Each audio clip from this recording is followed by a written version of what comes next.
Bonjour Alex. Bonjour Happy. Vous avez passé une nuit mouvementée, n'est-ce pas? Affiche-moi les détails. À 2 heures du matin, il y a eu une agitation au niveau de votre cortex cérébral inférieur. Rien de spécial cette nuit? Non Alex, juste le chat de la voisine qui est passé dans le jardin.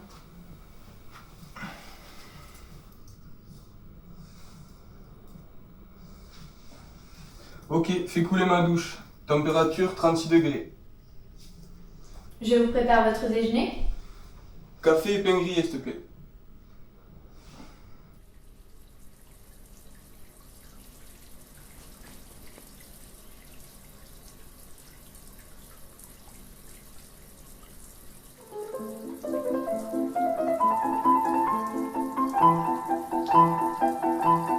Un poids en moyenne de 80 kg, une envergure d'1,80 m et 2 bras puissants équipés de mains et de doigts agiles qui tapotent à longueur de journée.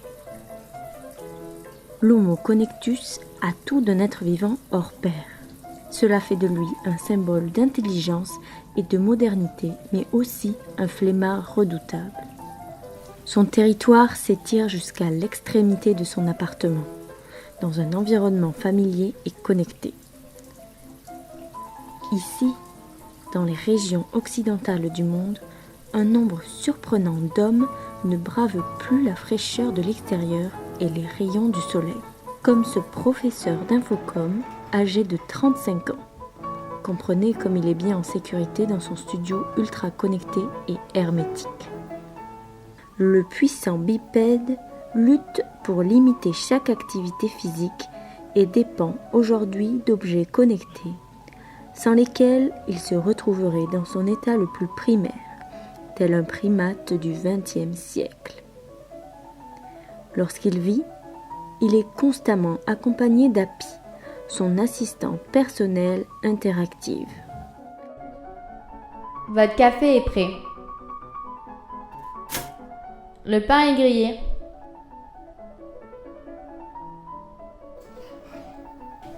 Dans son appartement, juste à côté de sa chambre, la nourriture est constamment renouvelée. Mais encore, faut-il pouvoir l'attraper. Contrairement à ses ancêtres, l'homme moderne n'a plus besoin d'aller à l'extérieur pour en trouver. Le contact humain se perd et les liens sociaux disparaissent. Quoi de prévu aujourd'hui? Ce matin, vous commencez à 9 h avec les secondes années de MNITAR. Il vous reste 3 minutes avant votre cours. Dans un monde hyper connecté, l'homme est devenu à la fois plus performant, mais a aussi vu son activité cérébrale diminuer et son attention réduite. Happy, lance le stream. Bonjour à tous et à toutes. Ouvrez tout d'abord le fichier. Des déplacements réduits et du temps gagné, c'est le credo de l'homme d'aujourd'hui. Mais à quel prix? L'être humain moderne s'est vu déshumanisé avec l'arrivée des technologies poussées. Cette routine presque robotique dessert sa vie sociale. La solitude gagne les individus et pourtant, ils n'ont jamais autant partagé. Selon les préceptes d'Aristote ou Durkheim sur l'homme et son besoin de liens sociaux, cette expansion des technologies serait une erreur. Car oui, là est la question. La baisse de contact humain aura-t-elle des effets sur la procréation? Si tel est le cas, l'avenir de l'espèce humaine est remis en question et nous tendons à disparaître. L'Homo connectus a donc peut-être atteint ses limites.